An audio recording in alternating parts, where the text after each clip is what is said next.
En la práctica diaria hay decisiones que parecen cerrar un proceso.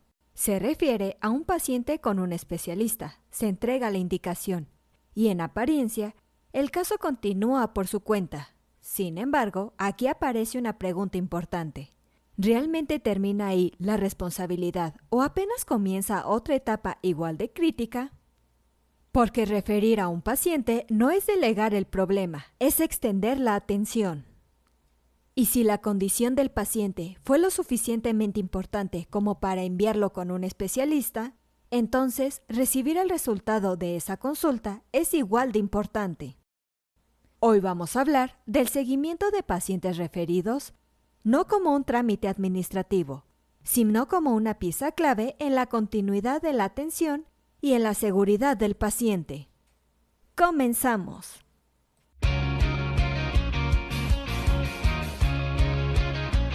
Bienvenidos a DML, Médicos en Evolución, un micropodcast donde en menos de 10 minutos te explicaremos temas médico-legales, marketing médico y más. Con ejemplos claros y un lenguaje sencillo, te ayudaremos a desarrollar tu profesión de manera práctica y segura. Imaginemos una escena. Un paciente es referido con un cardiólogo por síntomas que sugieren un problema relevante. La referencia se realiza correctamente. El paciente recibe la indicación, pero nunca regresa. El informe del especialista tampoco llega. Pasan semanas o incluso meses, y en ese lapso nadie confirma qué ocurrió. ¿El paciente acudió? ¿Recibió tratamiento? ¿Su condición empeoró? En ese punto, el riesgo ya no está solo en la enfermedad, sino en la falta de seguimiento. Es como enviar un paquete importante sin número de rastreo. Se sabe que salió, pero no hay forma de confirmar si llegó a su destino, si hubo un problema en el camino o si simplemente se perdió. En salud, ese paquete es el paciente. Y no tener visibilidad sobre su proceso puede tener consecuencias importantes. Por eso, el seguimiento no debe dejarse al azar. Debe existir un sistema, ya sea manual o electrónico, que permita detectar cuando no se ha recibido el informe del especialista en el tiempo esperado. No se trata de burocracia, se trata de control clínico. Evaluar y actualizar regularmente ese sistema es fundamental, porque un sistema desactualizado es como un radar que deja de detectar lo importante. Un recurso práctico es mantener una copia de la orden de referencia dentro de una lista de pendientes. Esa copia funciona como un recordatorio activo y cuando finalmente se recibe el informe del especialista, se elimina.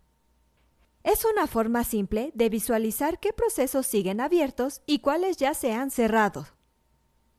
Pero el seguimiento no termina en el papel, también implica contacto directo con el paciente. Programar una cita posterior a la referencia permite confirmar que acudió con el especialista y, sobre todo, discutir las recomendaciones recibidas, porque la información que no se integra al plan de atención se pierde. Ahora pensemos en otro escenario. Un paciente no acude a su cita con el especialista.